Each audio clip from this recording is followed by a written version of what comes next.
नमस्कार दोस्तों, आज हम बात करेंगे डीएनए के बारे में, जिसके ऊपर काफी सारे सवाल आपके रेलवे हो या एसएससी हर एग्जाम में पूछा जाता है।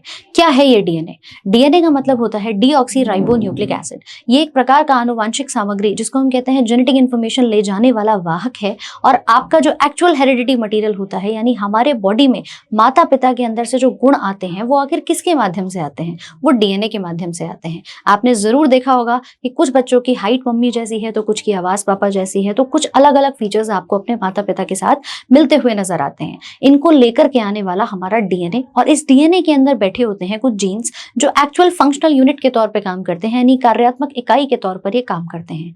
अगर आपसे सवाल आता है कि हेरिडिटी यूनिट कौन सी है, तो आप बताएंगे डीएनए है। अगर आपसे पूछता है कार्य कौन कर रहा है, तो वो हमारे जीन्स होते हैं।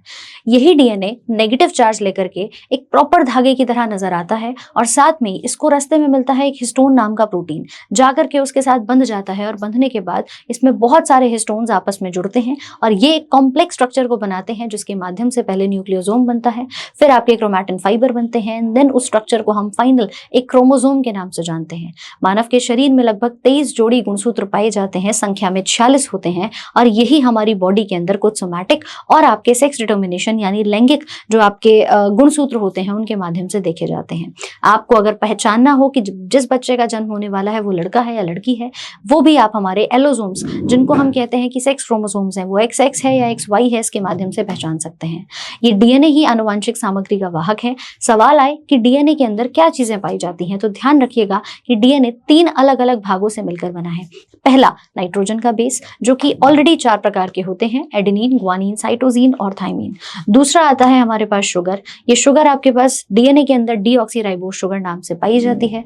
तीसरा कहलाता है फॉस्फेट का समूह। ये तीनों ही आपस में मिलते हैं और मिलकर के एक न्यूक्लियोटाइड को बनाते हैं, और जब बहुत सारे न्यूक्लियोटाइड आपस में जुड़ जाते हैं तो इसको हम कहते हैं पॉलीन्यूक्लियोटाइड। आपसे पूछा जाए कि डीएनए का दूसरा नाम क्या है, तो आप बताएंगे कि ये एक प्रकार का बहुलक है। किसका बहुलक है? न्यूक्लियोटाइड्स का, और साथ में इसको हम पॉलीन्यूक्लियोटाइड के नाम से भी जानते हैं। एक सवाल और कि अगर ये न्यूक्लियोटाइड हैं तो न्यूक्लियोसाइड किसे कहते हैं? देखिए, जब डीएनए शुगर के साथ जुड़ता है ना, तो उसको हम न्यूक्लियोसाइड के नाम से जानते हैं, लेकिन जब डीएनए और शुगर आपस में फॉस्फेट ग्रुप के साथ और मिल जाते हैं, तब मिलकर के न्यूक्लियोटाइड बनता है। तो हमारा जो आनुवांशिक सामग्री का वहन करता है, जिसको हम डीएनए के नाम से जानते हैं, ये अलग अलग पदार्थों से मिलकर बना होता है। यहाँ एक प्रश्न और कई बार पूछा जाता है कि इस बीच में जो बंधन बना हुआ है, जो हमारे अलग अलग न्यूक्लियोटाइड्स को जोड़ रहा है, वो किस नाम से जाना जाएगा?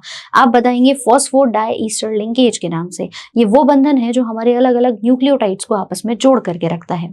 चलिए आइए एक और बात जानते हैं।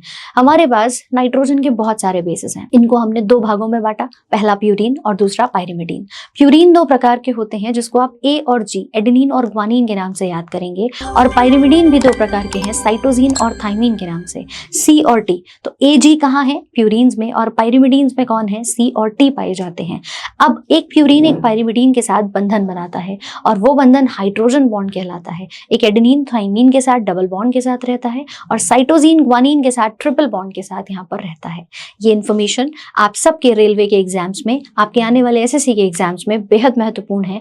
इन्फॉर्मेशन अच्छी लगी हो तो वीडियो को लाइक एंड शेयर जरूर कीजिएगा, और एक पार्ट मुझे कमेंट सेक्शन में जरूर बताइएगा कि डीएनए की सबसे पहली बार जो खोज थी वो किसने यहाँ पर की थी।